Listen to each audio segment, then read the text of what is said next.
Yo, what up, what up, what up? Native Raider here. Welcome back to the channel. Today we got us another Titan PvP build. This one is Void and maybe considered a little toxic. Just a little bit.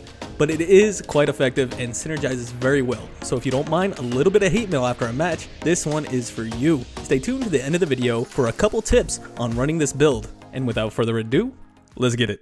Even when there's no hope, you can still go. I never answer to no, man, I still go. Go. Alright, so starting off with our subclass, we're running Ward of Dawn for our super. For abilities, we got Towering Barricade, Strafe Lift, we got Shield Throw, and Suppressor Grenades. For our aspects, we're running Offensive Bulwark, while you have an Overshield, or our inside Ward of Dawn, your grenades charge significantly faster, you have increased melee range and damage, and melee final blows extend the duration of your Overshield. For our second fragment, we got Bastion. Cast your super to grant Overshield to nearby allies. Casting your Barricade grants Overshield to yourself and nearby allies and empowers it, enabling it to slowly regenerate Overshields of allies bunkering behind it and extends their Overshield duration. And for the fragments, we got Echo of Vigilance. Defeating a target while your shields are depleted grants you temporary Void Overshield -10 in recovery. And then Echo of Persistence. Void buffs applied to you have increased duration, -10 in resilience. And then Echo of Starvation. Picking up a Void Breach or an Orb of Power grants you Devour, -10 in recovery. So as you can see, that this is a very survivable, protection, constant Overshield. You can proc Devour here and there as well. So it is all about survivability with this subclass setup. And moving on to the weapons, we have a Strand SMG in the top slot that you may have heard of before, called the Immortal. I don't have the God roll, nor do I have an Adept roll, but this one works beautifully. This has target lock, surplus, high caliber rounds, full bore, a range masterwork, and I threw on a targeting adjuster weapon mod. And moving down to our energy slot, let's go ahead and double down. Since we got the Immortal in the top slot, we gotta have Monarch in the energy slot. This is an exotic bow. It has the intrinsic trait called Poison Arrows. Arrows fired quickly after a full draw become poison arrows. Precision hits with poison arrows stun combatants and spread poison to nearby ones. It also has Snapshot, and if you do get the Catalyst, it is very nice. I do not have it unlocked yet. I just started messing around with this bow. I've always not wanted to play with it, but why not? We're just going right in. We're going just stupid full meta with this build here. But rapidly defeating targets triggers health regeneration. Guardians and powerful combatants count as more than one kill. That is the Catalyst. And then finally, run whatever you want. For me, I'm running the Red Herring rocket launcher. It is Void as well, and it's got quick draw and snapshot sights with an Icarus grip on it. Alright, so moving on to the armor mod. Starting with the headpiece, we're running triple void targeting. This improves our target acquisition and accuracy with the Monarch, so it is really nice.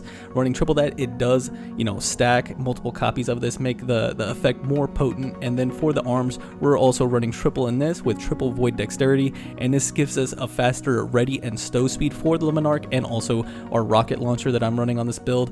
And then for the chest piece, we got triple unflinching void aim, and this just reduces the flinch from incoming fire while aiming with a void weapon. Very important because we do need to draw that back and hold it in for a time to make sure we line up that beautiful headshot. And then for the leg armor, we're running Peacekeepers. This is our exotic armor that we're going to be running here, and if you don't know what this one does, it has the exotic trait called Mecha Holster. It reloads submachine guns and allows you to ready them instantly, improving your handling with submachine guns and your movement while wielding one, providing a moderate benefit to airborne effectiveness stat of submachine guns.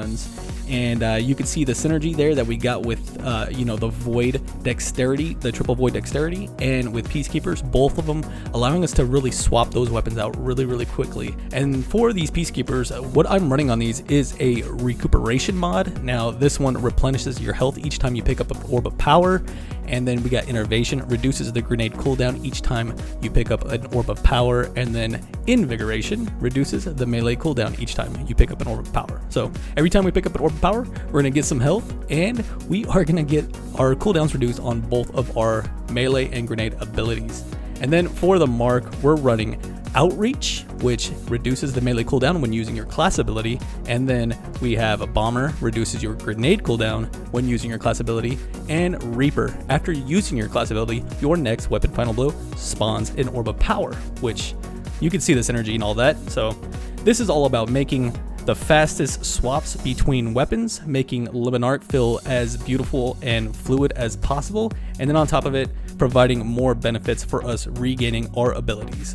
Alright, so before we get into the tips, let's talk the artifact real quick, because there's a couple mods that you're going to need for this build, and yeah, it just makes it more synergistic, of course. So the only two really that you need for this one is Authorized Mods Strand and Authorized Mods Void. And if you don't know what these do, the armor energy cost of all armor mods affecting either Strand or Void, because we're equipping both here, are significantly discounted. So it goes from, you know, a 3 cost to a 1 cost. That allows us to sit there and run our full, you know, spec into whatever it is as far as stat wise that we want. We can run the big one, and then we're also able to run 3 of each of these, which you saw earlier in the video.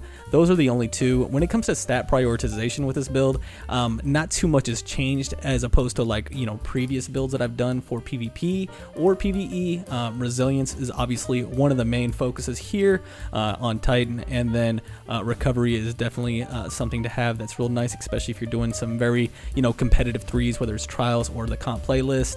And then discipline and strength. Strength, it can be a little bit more of a focus on this build as opposed to discipline, which is your grenades, which I typically that's the main one for me. But when it comes to this build, you do want to have that shield throw available to you all the time, because yeah, you'll see in the tips. So let's jump right into these tips that will help you make this even better than it is already. Tip number 1, follow up your precision Luminarch shots with a shield throw. You can watch the ticks from the poison arrow, so you know where they might be hiding, so you can, you know, ricochet off a certain wall or whatever. But yeah, you can finish off that kill with relative ease by throwing that after you hit a successful headshot, and it also gives you a little bit of overshield while you're at it. Tip number 2. When you cast your bubble, the Weapons of Light buff will allow you to nearly one-shot all guardians with a Luminarch. It's pretty disgusting, to be honest with you, and I know it tends to piss a lot of people off, and honestly I can't blame them, but hey, as long as we make Shaxx proud, then so be it. Alright, so tip number 3, I really want you guys to pay attention to this one, because I mean, this one is huge, and if you want to absolutely be the best Titan the world has ever seen, a Titan that would make all Warlocks cry in their sleep and make every hunter shiver in their little hunter boots, what you need to do is subscribe to this channel. And if you did enjoy that video, please hammer strike that like, shoot that sub, and I'll see you on the next one. Peace.